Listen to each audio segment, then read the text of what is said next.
नमस्कार दोस्तों, कैसे हैं आप। आई एम योर क्रिप्टो गुरु। दोस्तों, आज मैं आपके सामने पूरे क्रिप्टो मार्केट का एनालिसिस करूंगा।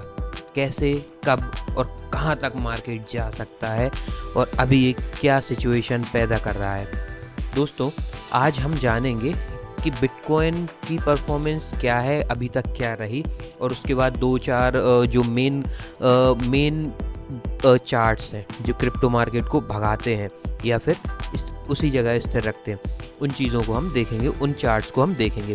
पहले बिटकॉइन एक मेन चार्ट है जो पूरे क्रिप्टो मार्केट को लीड करता है। यानी कि बिटकॉइन जिस तरीके से काम करेगा उसी प्रकार से सारे चार्ट लगभग सारे चार्ट है, पूरा मार्केट काम करेगा।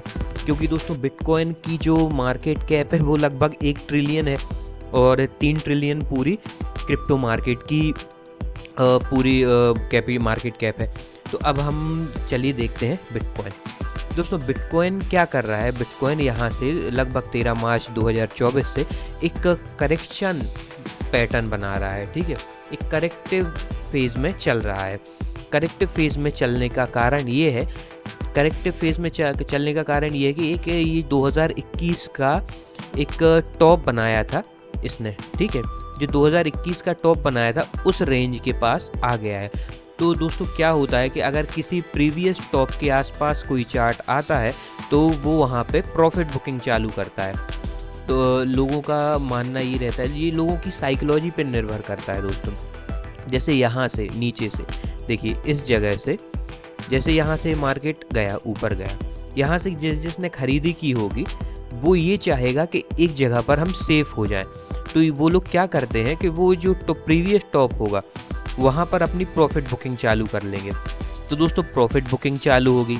उसके बाद जो बड़े प्लेयर्स हैं, बड़े प्लेयर्स तो छोटी मतलब टॉप पे खरीदेंगे नहीं, वो फिर मार्केट को और गिराना चाहेंगे।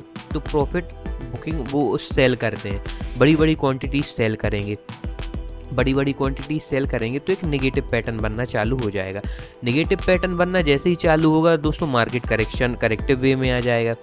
जैसे यहाँ से सेलिंग हुई, फिर इसके बाद यहाँ से कुछ बड़ी क्वांटिटी सेल हो गई, उसके बाद थोड़ा और ऊपर गया, फिर सेलिंग आई, फिर थोड़ा ऊपर गया, फिर ये रिटेलर की सेलिंग है। जैसे जैसे आप चार्ट को समझना चालू कर देंगे, आपको ये पता चल जाएगा कि बड़े प्लेयर्स ने कहाँ पर सेल किया है और रिटेलर्स कहाँ सेल कर रहे हैं। फिर यहाँ से सेल फिर हो गया, फिर यहाँ से बड़े प्लेयर्स ने इस जोन से सही समझा बाई करने के लिए। ये कोई जोन होगा, ये फिब रिट्रेसमेंट का कोई जोन होगा या कोई मूविंग एवरेज का जोन, मेन जोन होगा। और एक जोन तो ये हम ही देख पा रहे हैं, यहाँ से कुछ इस प्रकार का यहाँ पे एक सपोर्ट मिल रहा है इस जगह पर। तो यहाँ से बड़े प्लेयरों ने खरीदना चालू किया है। दोस्तों, ये खरीदारी जब हुई उसके बाद से 2-3 दिन ये बहुत बड़ी कैंडल बनी, लगभग बिटकॉइन में 11% की तेज़ी आई। उसके बाद अब क्या होता है दोस्तों, जब मार्केट में तेज़ी आनी होती है तो जो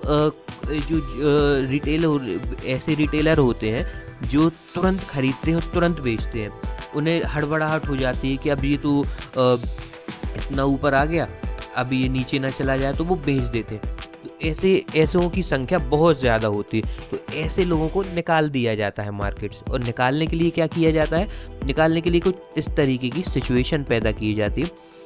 इस तरीके के जो ये क्या है, प्रीवियस लो है, इन लो को तोड़ा जाता है। तोड़ने के बाद फिर बाइंग शुरू की जाती है। अब बाइंग शुरू की जाती है पैटर्न्स में। अब जैसे देखिए, ये 1 2 3 4 5 वेव का एक पैटर्न बना। ठीक है, 5 वेव का एक पैटर्न बनने के बाद ABC में आया करेक्शन। ABC में एक बेहतरीन करेक्शन आया दोस्तों, ABC। अब क्या, अब दोस्तों यहाँ पर एक चीज़ और देखने मिलती है। जैसे हम छोटे चार्ट पर जाएंगे तो यहाँ पर एक 1 2 3 4 5 वेव पैटर्न में बना है। ये जो ये तेज़ी आई है, इसने अपने 5 वेव कंप्लीट कर लिए हैं। तो ये एक प्रकार से 1 और 2 यहाँ कहीं बनेगा, उसके बाद ये तेज़ी चालू कर सकता है। क्लियर नहीं, मतलब ये तेज़ी में आ गया है, यानी एक ट्रेंड की शुरुआत हो चुकी है इस जगह से।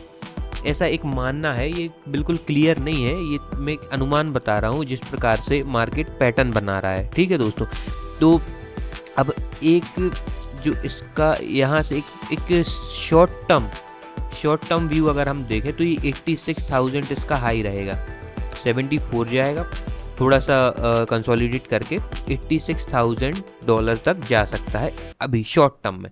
ठीक है दोस्तों, और अब इसका देखिए, अब यहाँ पे एक चीज़ और देखिए दोस्तों, यहाँ पर क्या था, इस जगह पर ऊपर गया, फिर नीचे आया, फिर ऊपर गया। अब हम एक मिनट हम लगाने वाले हैं इस पर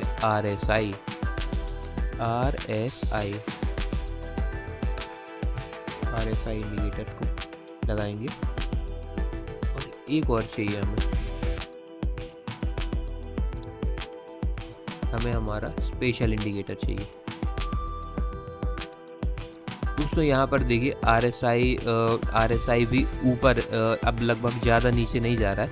जैसे यहाँ पर इसने बॉटम बनाया, यहाँ पर इसने बॉटम बनाया, बॉटम बना के गया। अब लेकिन ये जब अब ये ऐसे नीचे आ रहा है तो ये केवल यही लाइन से, मिडिल लाइन से ही ऊपर चला गया। ठीक है दोस्तों, यानी अब ज़्यादा शॉर्ट नहीं बन रहा है, अब नीचे नहीं आ रहा है प्राइस ज़्यादा।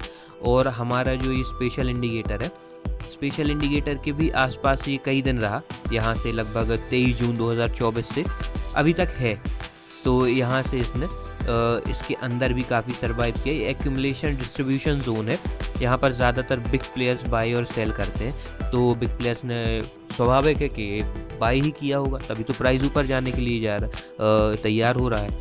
तो यहाँ से देखिए दोस्तों, 1 2 3 1 2 3 4 5 वेव पैटर्न, और ये यहाँ से इसने 2 बार इसी स्पेशल इंडिकेटर के पास से अपना रेजिस्टेंस लिया, ठीक है ना, सपोर्ट लिया, और सपोर्ट लेने के बाद सी पैटर्न बनाया। यानी जो आप कहते हैं कि ओ नो ये तो ब्रेक डाउन हो गया, यहाँ से कई लोगों ने अपनी पोजीशन शॉर्ट कर दी होंगी, फिर यहाँ से बड़े प्लेयर्स ने फिर बाई किया, फिर मार्केट ऊपर गया। तो दोस्तों ये जैसे ऊपर जा रहा है तो सिचुएशन ये बन रही है कि अब मार्केट ऊपर ही रहेगा। ठीक है दोस्तों, मार्केट अब ज़्यादा नीचे नहीं आने वाला। अब देखते हैं हम कहाँ गया, इथेरियम सेकंड लार्जेस्ट क्रिप्टो है दोस्तों। इथेरियम का भी एक बहुत बड़ा योगदान है। ठीक है दोस्तों, इथेरियम का एक बहुत बड़ा योगदान है हमारी क्रिप्टो इंडस्ट्री में। इथेरियम में कई सारे प्रोजेक्ट्स बिल्ड होने लगे हैं, कई सारी चेन ट्रांजैक्शंस इथेरियम ब्लॉकचेन के थ्रू होते हैं, और कई बड़े बड़े प्रोजेक्ट भी इथेरियम में बनने लगे हैं। वो मतलब बहुत ही एक इथेरियम भी एक मेन कंपोनेंट हो गया, इसके बिना भी अब क्रिप्टो मार्केट नहीं चल सकता। ऐसा नहीं है किसी चीज़ के बिना नहीं चलेगा, लेकिन अगर ये चीज़ चली जाएगी तो फिर बहुत बड़ा लॉस होगा, जा नहीं सकती। बहुत बड़े बड़े इन्वेस्टमेंट्स इसमें आ गए हैं, बहुत बड़े बड़े फंड इसमें आ गए हैं, तो ये कोई मामूली बात नहीं है।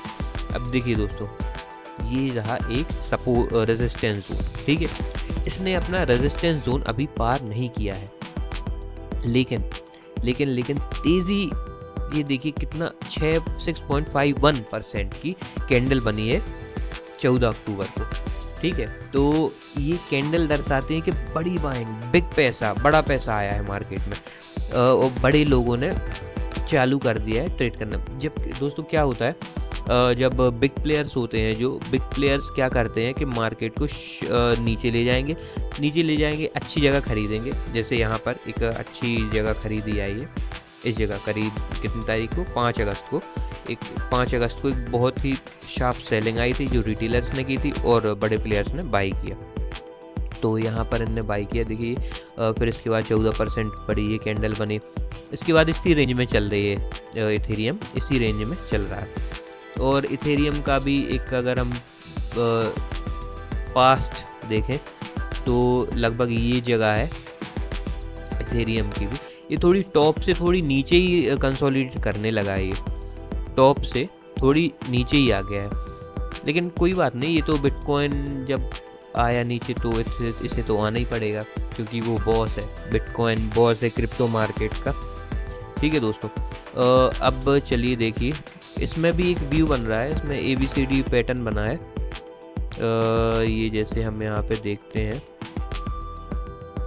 यहाँ पर ABCDE इस प्रकार का पैटर्न बना है एक दोस्तों, और यहाँ से ये इसका ब्रेकआउट नहीं है, इसका ब्रेकआउट यहाँ पर आएगा तब ये क्लियर होगा। वैसे बिटकॉइन तेज़ी दिखा रहा है, ऐसे ही ये भी अपना ब्रेकआउट जल्दी करेगा। ठीक है दोस्तों, दोस्तों एक अंदाज़ा लगाया जा सकता है कि हम एक पॉजिटिव फेज़ में आ गए हैं और अब हमारा ट्रेंड पॉजिटिव है। अब कोई इतनी बड़ी शार्प सेलिंग आने की यहाँ से कोई इसका ये प्रीवियस लो टूटने के कोई संकेत मिल नहीं रहे हैं, और टूट भी सकते हैं अगर मार्केट में कुछ ऐसा इज़राइल ईरान से बड़ा कोई युद्ध हो गया तो भी हो सकता है, लेकिन अब कोई संभावना नहीं लग रही। तो ये अब हाई चांस है कि यहाँ से तो ऊपर जाएगा, फिर इस जगह पर ये कंसोलिडेट करेगा, इस जगह से फिर ऊपर कहीं ब्रेक करेगा तो इसमें और ज़्यादा तेज़ी आएगी। ठीक है दोस्तों, चलिए दोस्तों मिलते हैं नेक्स्ट वीडियो में। Thank you.